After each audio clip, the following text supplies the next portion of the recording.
Hello, আসসালামু আলাইকুম। ওয়ালাইকুম আমি আসসালাম ওয়া রাহমাতুল্লাহি ওয়া বারাকাতুহু। জি আমি বলেন। মানসিক রোগে ভুগছি, ডিপ্রেশন যেটা। কিন্তু কোথায় ডাক্তার থাকেন? America, Pennsylvania.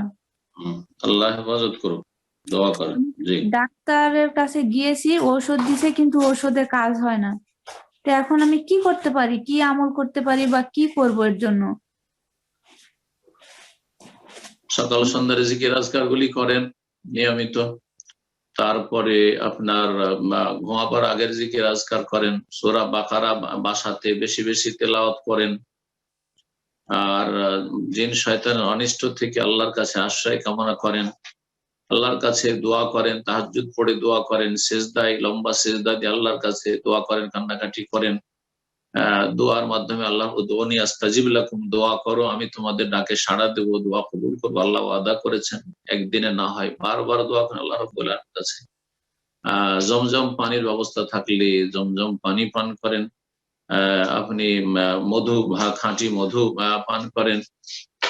এইভাবে কালাজিরা ব্যবহার করেন। আহ এইসব তদবিরগুলি করতে থাকেন। এর সাথে যদি কোনো ভালো আলেম আপনার কাছাকাছি থাকে, যারা শিরক বিদআত করে না, তাবিজ দেয় না, আর তাদের কাছে যদি আপনি এইরকম পানি দম করে নেন, জৈতুনের তেল দম করে নেন, এইভাবে যদি করেন তো ভালো, বা তাদের কাছ থেকে যদি চিকিৎসা নেন, আল্লাহ হেফাজত করুন। অনেক সময় দুশ্চিন্তা হয়তো আপনার অন্য কোনো কারণে হয়ে গেছে, আর সেটা রোগের আকার ধারণ করেছে। দুশ্চিন্তা থেকে মুক্ত থাকেন। এই দুনিয়া মাত্র কয়েকদিনের। আলহামদুলিল্লাহ, আলহামদুলিল্লাহ, যা কিছু আছে তাতে আর সুখী আলহামদুলিল্লাহ। মনের তৃপ্তি থাকতে হবে। যতক্ষণ পর্যন্ত আল্লাহ যা দিয়েছেন তাতে আপনি নিজেকে সন্তুষ্ট রাখতে পারেন, ততক্ষণ পর্যন্ত কখনো শান্তি আসবে না, কখনো শান্তি আসবে না। অল্পতে শান্তি আসবে যদি তাতে আপনার মনের পরিতুষ্টি থাকে যে আলহামদুলিল্লাহ আমি অনেকের চাইতে ভালো আছি, অনেকের চাইতে আমি ভালো আছি, অনেকের চাইতে সুস্থ আছি।